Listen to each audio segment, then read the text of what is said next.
Good afternoon, everyone. And first of all, I would like to thank Professor Vitull Gupta and other organizing members of MAPICON for inviting me on this esteemed platform. I'll be talking about management of hyperthyroidism. We all know that it's a very vast topic and very common also. We will get a lot of patients with abnormal thyroid function tests. Sometimes we don't know that what drug should we give now and what dose should we give. So I'll be discussing only about the difficulties which we usually face in our OPDs. So these will be the outline of my topic. First of all, approach, diagnosis, treatment, and finally the monitoring. So whenever we receive any patient in our OPD, the patient basically presents with features of thyrotoxicosis. The clinical features may be like tremors, palpitations, weight loss, hyperdefecation. So thyrotoxicosis has two main causes. One is the hyperfunctioning of the thyroid gland, which is called as hyperthyroidism. Secondly, the gland is normal, but there is thyroid hormone excess in the body. This is thyrotoxicosis without hyperthyroidism.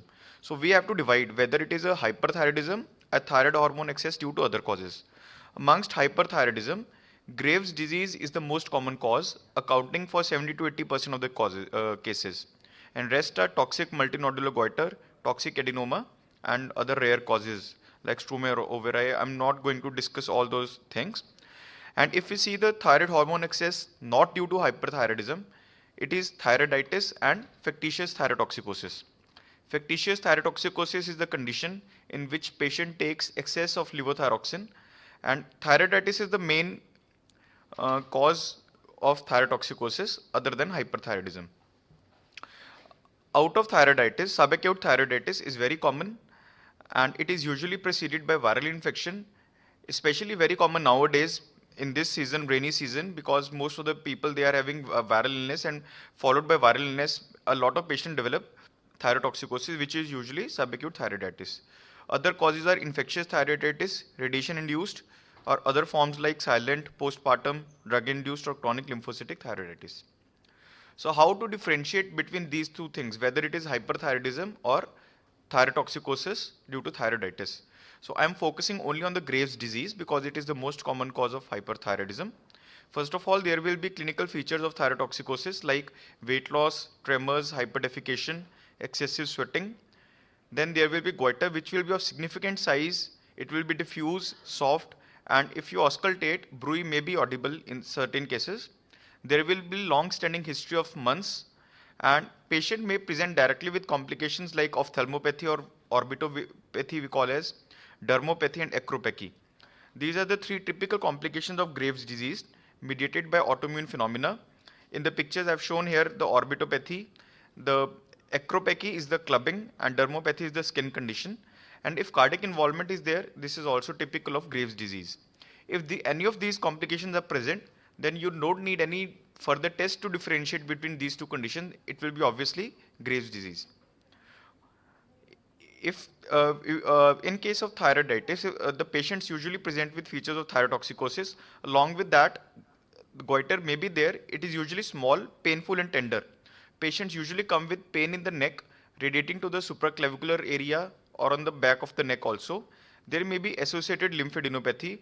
The history is usually short, of days or months, maximum 1 to 2 months, and seasonal incidence is there.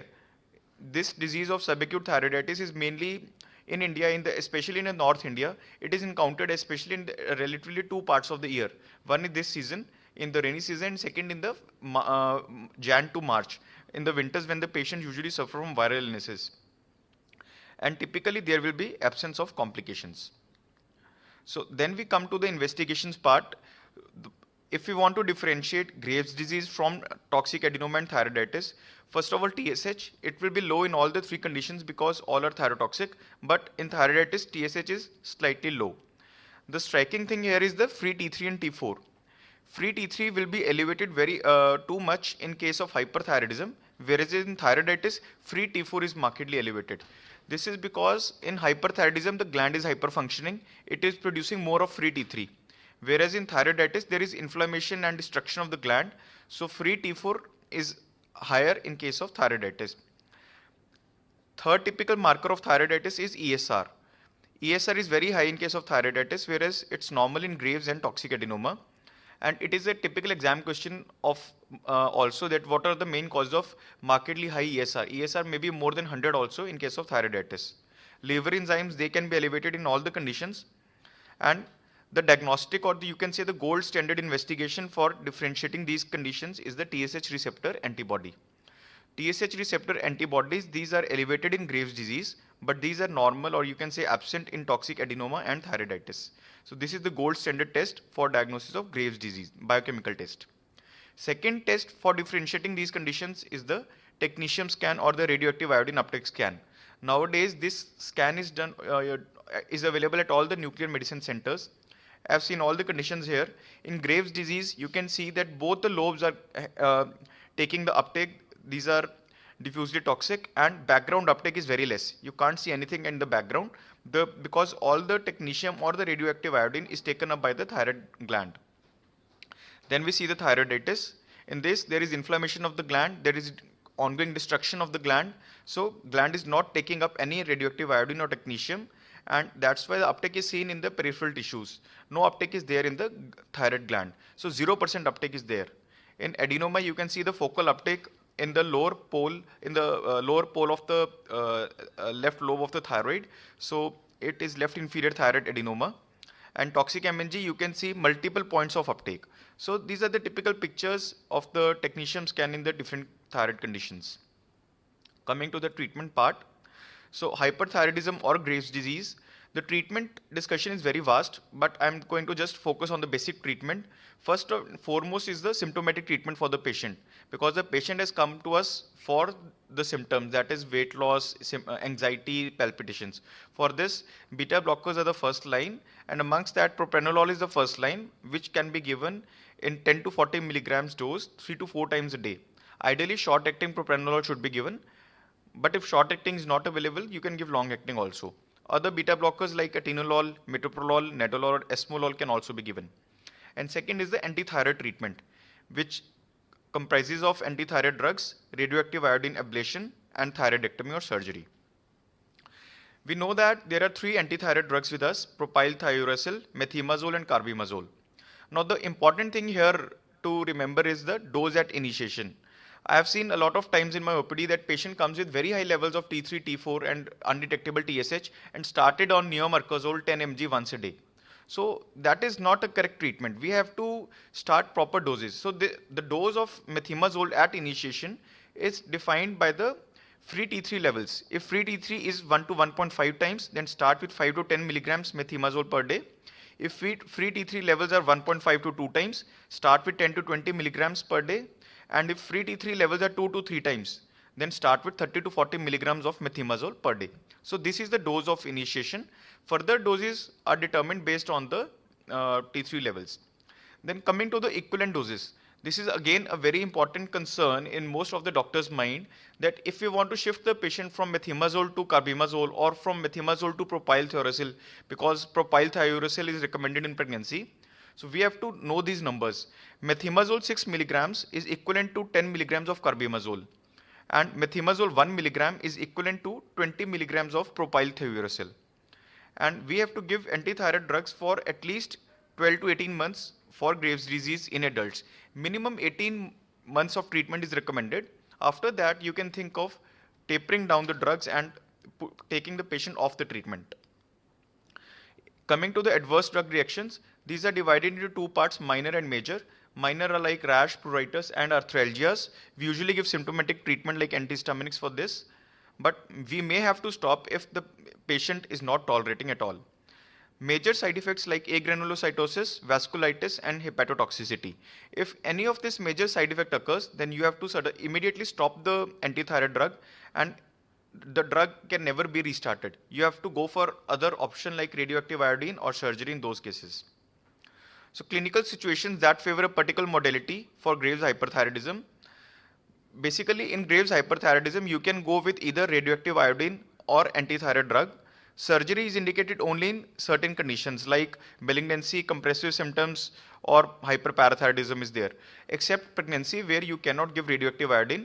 In pregnancy, you have to give only antithyroid drugs. In case of toxic multinodular goiter or toxic adenoma, again, you can go with either radioactive iodine or antithyroid drug, but usually radioactive iodine carries a better response.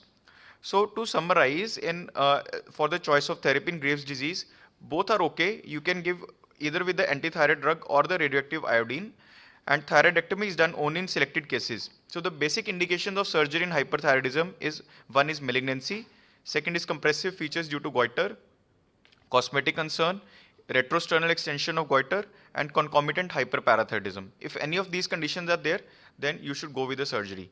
In case of toxic adenoma, radioactive iodine carries an excellent response. And in toxic multinodular goiter, you should give antithyroid drugs, but it has to be lifelong therapy. Or total thyroidectomy is usually considered because toxic MNG patients, they usually have large goiters, and if some cosmetic concern is there, then surgery is usually considered. So coming to the last part, that is monitoring of therapy. Whenever you start antithyroid drugs, you have to monitor for the ADRs at each visit.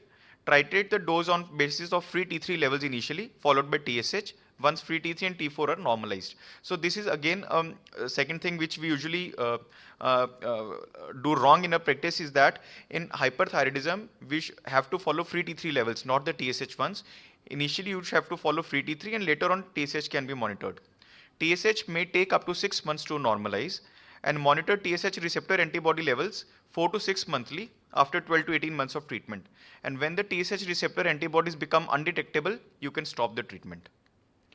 In case of radioactive iodine ablation, we have to know one thing, that don't stop antithyroid drugs immediately after radioactive iodine therapy, because it will take some time to act. We have to monitor TSH, T3, T4 every 6 weekly for 6 months, or until the patient is hypothyroid and stable on levothyroxine replacement. After surgery, you have to start levothyroxine 1.6 microgram per kg immediately after the surgery, and monitor thyroid function tests after 6 weeks.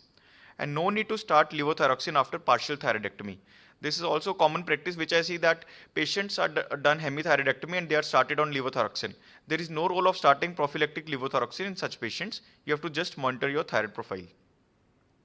Coming to the management of subacute thyroiditis, the main line of treatment is the symptomatic, that is NSAIDs are given. You can give indomethacin, ibuprofen, because you need potent NSAIDs for the control of pain, and beta blockers for symptomatic treatment. Nothing else is needed. But if this pain is very severe, or the patient is developing fever, or the patient is markedly symptomatic, you can give corticosteroids. If you want to start steroids, give prednisolone 40 milligram once a day for 1 to 2 weeks, and then you can taper over 2 to 4 weeks depending on the clinical response. There is no role of antibiotics or antivirals in the management of subacute thyroiditis, and we have to monitor thyroid function test after 1 month. So that's all about the management of hyperthyroidism. So first of all, you have to differentiate whether it is Graves' disease or any other, or it is thyroiditis. If it is Graves' disease, you can go with the antithyroid drug or radioactive iodine ablation. If it is thyroiditis, just symptomatic treatment along with beta blockers is needed. But if patient is markedly symptomatic, you can give corticosteroids. Thank you. Thanks a lot for the patient hearing. Thank you very much. Really very well summarized in a big topic in small, and that to be understanding for all the people. Thank you very much, Dr. Arpit. This is really important problem. Thank you very much. Thank you, sir.